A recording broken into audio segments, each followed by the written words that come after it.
Welcome to Serious Business. Today I'm talking about the failures of fiat currency and fractional reserve and CBDCs.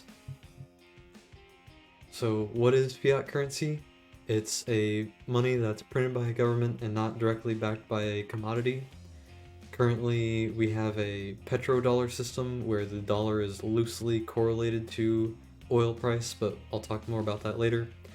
The US Federal Reserve Bank is a partially private institution that has been allowed to print US dollars by the US government.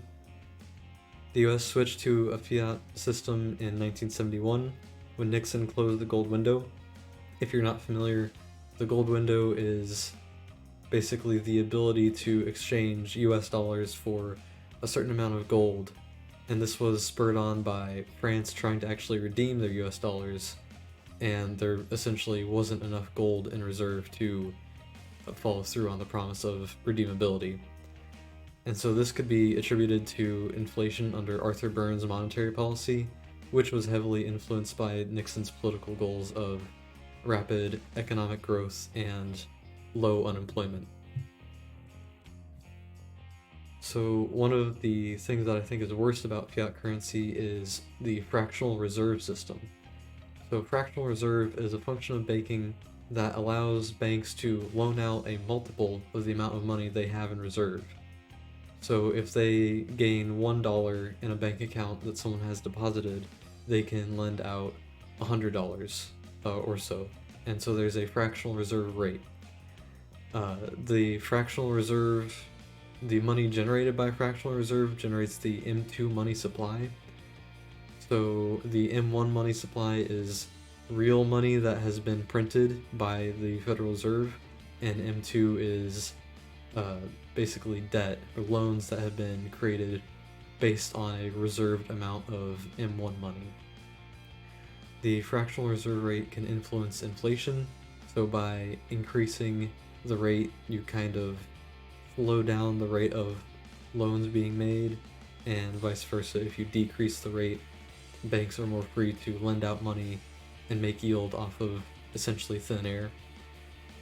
This creates an infinite money machine, because if one bank creates a loan that another person takes and then deposits into another bank, then that second bank now can make 100 times more loans, or whatever the rate is, and so on. So this is why more debt exists than the amount of money in the world. Real quick, if you could like, comment, subscribe, and tip. My videos will always be short, and once I can disable ads, they'll be ad-free. I'll be making other types of content eventually, and I hope to be supported by tips and sponsor slots. You've been fooled. Your money isn't real. The only value is that you can pay taxes and buy oil with it. We have a deal with Saudi Arabia for now that US dollars are the only currency that they will accept for oil in exchange for certain weapons deals with us. The Fed prints it up anytime they want for any reason, so this basically gives the US somewhat unlimited access to oil from Saudi Arabia, and fractional reserve makes it too easy to get a loan, so a lot of the money you have is probably just been loaned out by someone else and then spent and recirculated through the economy. Your money can be frozen because you're storing it in a bank rather than under your mattress. You have what's called counterparty risk, where someone else really controls your assets. Your savings account earns your bank thousands because they're loaning it out on fractional reserve. Meanwhile, you get nothing. You get 0.1% or so, depending on the current rate, for something that is generating them multitudes more. So the solution, I think it's cryptocurrency. They're convenient digital assets. That means you can store them yourself in a way that is easily spendable instead of paper under your mattress. They can't be inflated arbitrarily without hard forking. I'll talk more about that later. They can't be fractionally reserved. This is the big one.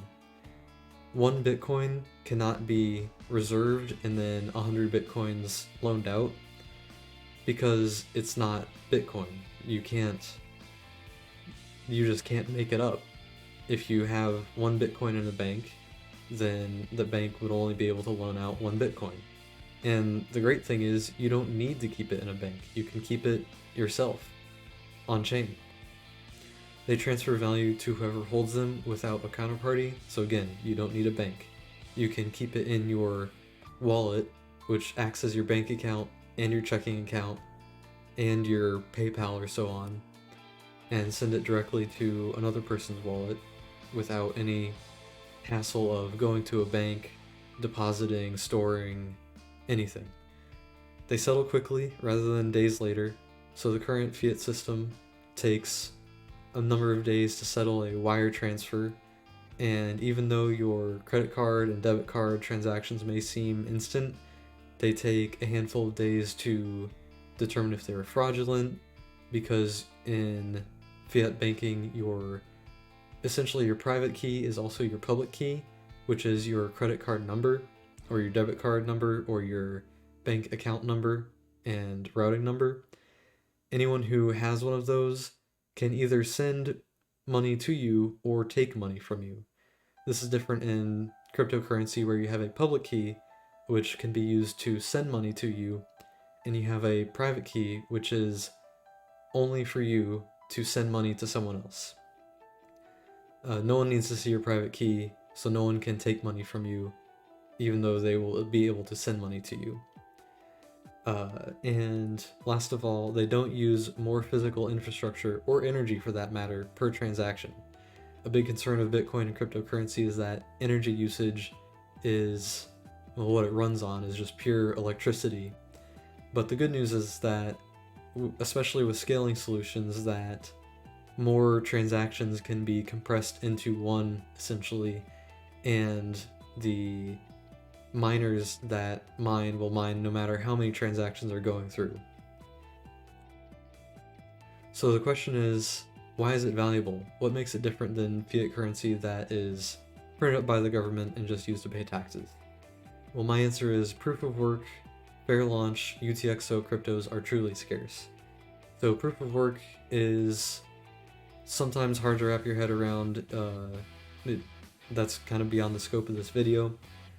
They're valuable because they're censorship resistant, decentralized, secured by spent electricity, and don't have the risk of inflation. And I say risk of excess inflation because some of these coins that I mentioned are very inflationary, like Doge, but they do fit within this criteria I'm talking about. So something is that people are concerned about is that you can just make more cryptos and it sort of dilutes the value of any one. But my argument is that hard forking, especially hard forking in order to turn on higher inflation on something like Bitcoin, really just creates a different coin rather than inflating Bitcoin. Because if you change the code, it's not really Bitcoin anymore, it's something else. So that's why there will only ever be 21 million Bitcoin, and Monero will only ever have a 0.6 Monero block reward forever. Doge will always be extremely inflationary, and so on.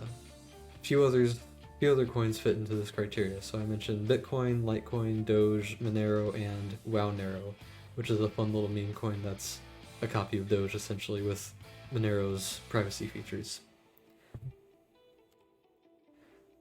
So that's all for today. That was a lot to swallow, but that's why I think crypto is worth more than any other sort of value, any other money right now.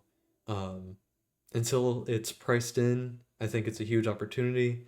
I'm not terribly focused on the price. I like more the aspect of ending fractional reserve and ending a reliance on debt that I'll talk about in my next video.